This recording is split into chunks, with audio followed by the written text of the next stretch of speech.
Hello everyone, this is Vijaya Sundari working as an assistant professor in KSR College of Arts and Science for Women. Today we are going to discuss some topic in nutritional assessment and diet counseling in clinical setting. Nutritional screening, it is a quick and simple process, helps to identify individuals who are malnourished or at risk of malnourishment.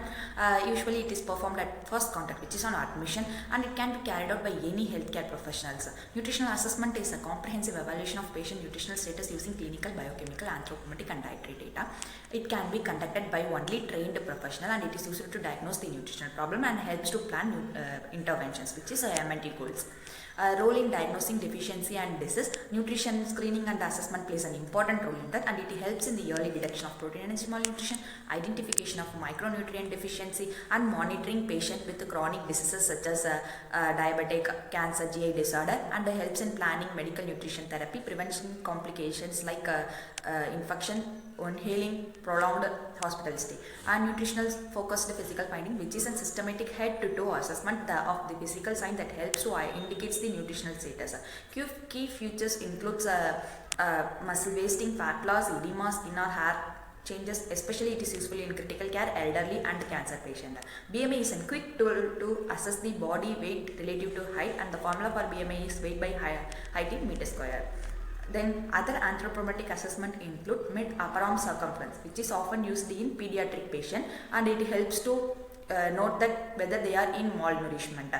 Then waist circumference is helps to indicate the risk of metabolic syndrome. Waist to hip ratio helps to indicate the cardiovascular risk. Bioelectrical impedance analysis, which is an BIA. It is a non-invasive method to assess the body fat percentage, muscle mass percentage, and total body water, and it is affected by the hydration status, which is its limitation. And hand grip dynamometer, it helps to measure the muscle strength and a surrogate for functional status. Low grip strength correlated with sarcopenia, which is a muscle mass loss and poor outcome. Then skin fold thickness, calipers measured. Skin fold thickness is measured using calipers at sites like biceps, triceps, subcapsular. It is used to estimate the body fat stores. Now let's discuss about different type of screening tools.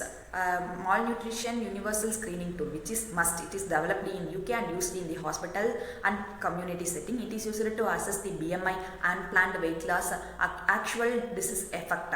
And the score interpretation includes 0 equal to low risk, and 1 equal to medium, greater than or equal to 2 equal to high risk. Then NRS is nutrition risk screening, which is commenced in the year 2002 and validated for the hospital patient. It is developed by S.Pen, and its components include nutritional status, disease severity, age greater than 70, and the score greater than or equal to 3 indicates the nutritional risk. Then MNA, which is a mini nutritional assessment designed for the elderly patient. It includes the components such as anthropometric, general health, dietary intake, self-perception of health or nutrition. Its interpretation include 24 to 30 equal to normal, 17 to 23.5 equal at risk, less than 17 equal to malnourished. Finally, subjective global assessment, a clinically led assessment integrating subjective and objective data and widely used in the renal and cancer care. It assesses the 5 main components, which includes weight loss, dietary intake, GI symptoms, functional capacity, physical signs of malnutrition, and it is more precise. So most of the hospital use this tool to screen the patient. Its classification includes A equal to well nourished, B equal to severely malnourished, B equal to moderately malnourished, and C equal to severely malnourished. Global Leadership Initiative on Malnutrition. It is mainly used for diagnosis, and it is 2-step process. First step is screening, which is used by the tools such as MUST, MNA, NRS, and assessment based on phenotypic criteria and etiologic criteria. Phenotypic criteria includes weight loss, low BMI, reduced muscle mass, and etiologic criteria include reduced food intake, disease burden, or inflammation. Malnutrition is diagnosed if greater than 1 phenotypic plus greater than 1 etiologic criteria are present. Then clinical examination scheduled for nutritional assessment. It is a systematic, already we have learned about that. It is a systematic head-to-toe evaluation used to identify visible sign of nutritional deficiency. Preparation for clinical examination includes setting, tool, consent, history taking. Setting is Clinical assessment need to be done in a quiet and well-lit area in the outpatient or community health center. Tools include stethoscope, tongue depressor, flashlight, growth chart, measuring tape, weighing scale, and hand sanitizers. Concerns, it should be informed to, that clinical examination is done to the particular patient, and it is to be informed to their guardian. And history taking, collecting medical history, food history, and family history. General clinical examination focus area, growth parameters, which is height, weight, need to be height, weight need to be compared to the WHO growth chart to detect the undernutrition, stunting, and wasting. Skin, the dry, scaly, rough skin indicates the possibly vitamin A, essential fatty acid or zinc deficiency, and hyperpigmentation or cracks indicates the vitamin B complex deficiency. Hair, dry, sparse, and easily pluckable indicates the protein energy malnutrition, iron or zinc deficiency, and flax sign, which is alternative light and dark hair, indicates the quercetic, which is another type of protein energy malnutrition. Conducting the clinical examination, ensure that child is calm and cooperative. Start with the skin, hair, eyes, mouth, and limbs and abdomen. Neurological signs, any deviation from the normal growth and development indicates that child have particular type of signs or the deficiency or any other condition. So next, biochemical test for nutritional assessment. Biochemical test provides the objective evidence for the nutritional deficiency and help to confirm the clinical findings. Key biochemical test, here we will discuss about some key biochemical tests. Hemoglobin, low level indicates the iron deficiency, may also affect the folate or vitamin B12 deficiency. Serum ferritin, low level indicates the iron source depletion. Serum albumin and pre-albumin, low albumin indicates the chronic protein deficiency, and pre-albumin indicates the protein status.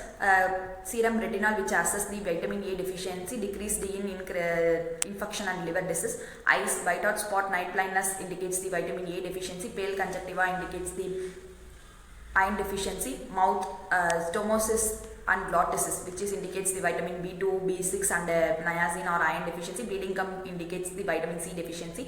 Teeth, delayed eruption indicates the calcium, vitamin D deficiency. Nails, spoon shaped nails, white spot or ridges indicates the iron deficiency and zinc or protein deficiency. Abdomen, protruded belly, which is mainly in the Kwashiorkor and type of protein energy malnutrition. Hepatomegaly, fatty liver from the protein energy malnutrition. Then bones and joint, bowel bones, knock, knees, vitamin D deficiency. Neurological problem, irritability, delayed reflux indicates the protein energy malnutrition, B complex deficiency. Analyzing the biochemical reports for nutritional adequacy. Interrupt values based on the age specific parameters. Clinical signs and symptom and dietary intake findings need to be correlated. Infection or inflammation, which may alter the lab values, so we need to consider that. And it is used to improve serial assessment to monitor the improvement or progression of diseases, and multidisciplinary input need to be given. And summary of the procedure in clinical setting includes collect personal and dietary history, anthropometric assessment, clinical examination, and biochemical test, and integrate all